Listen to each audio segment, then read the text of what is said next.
There's something subtle that has shifted.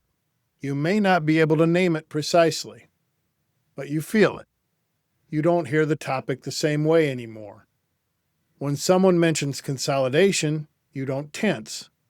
When a board member raises timing, you don't redirect. And when a shareholder asks about long-term plans, you don't deflect. You listen differently now because you understand the variables.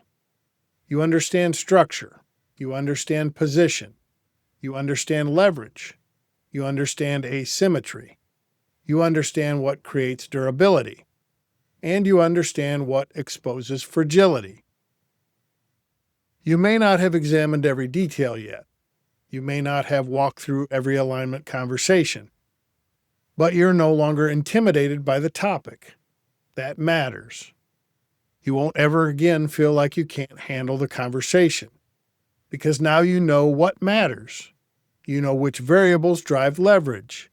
You know which questions clarify position. You know which assumptions need to be tested. And when someone raises the topic, whether it's a board member, a shareholder, or an unsolicited caller, you don't just answer. You'll ask better questions. Questions that slow the room down. Questions that surface alignment. Questions that test assumptions. Questions that reveal structure. And when you ask those questions calmly, something happens. The conversation changes. The original questioner begins thinking more deeply about their own question. The pace adjusts.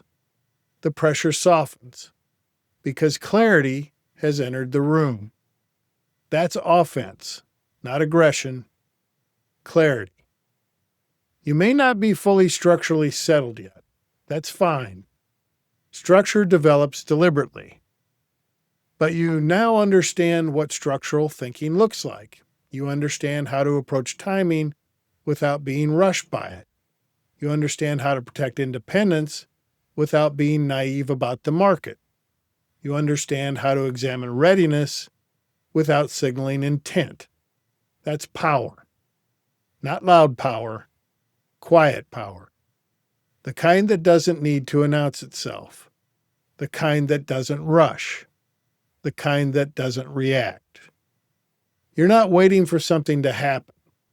You're not hoping something doesn't happen. You're leading differently now because you see differently. And once you see structure clearly, you don't go back to guessing. There's another shift you may not have fully noticed yet. You've seen the bigger picture. And before this, you may not have even known the bigger picture existed. Most CEOs are told to think outside the box. But in this case, the power is in thinking inside the box. Because now the box exists. It's been framed. The boundaries are clear. Outside perspective of value, process knowledge, and control before exposure. The variables inside that box have been defined. And when you study what's inside it, you understand your position.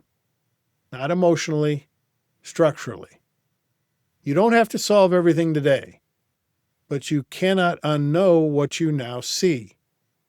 Once structure becomes visible, postponing examination isn't neutral. Unexamined structure doesn't stay static. It drifts. Alignment shifts quietly. Readiness erodes subtly. Assumptions harden without being tested. And drift compresses leverage long before anyone recognizes it. Structural clarity does not happen accidentally. It happens through disciplined examination. The structured way to examine your institution's position, privately, thoroughly, and without signaling anything externally, is through institutional calibration. Not to force an outcome, not to accelerate timing, not to put the bank on a path it hasn't chosen, but to understand exactly where you stand before timing ever tests you. To see your leverage clearly.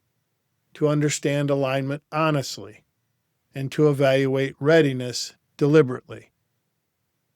Some of you are ready for that now. Others will know when it's time. But leadership from position requires clarity. Clarity isn't abstract, it's an examination.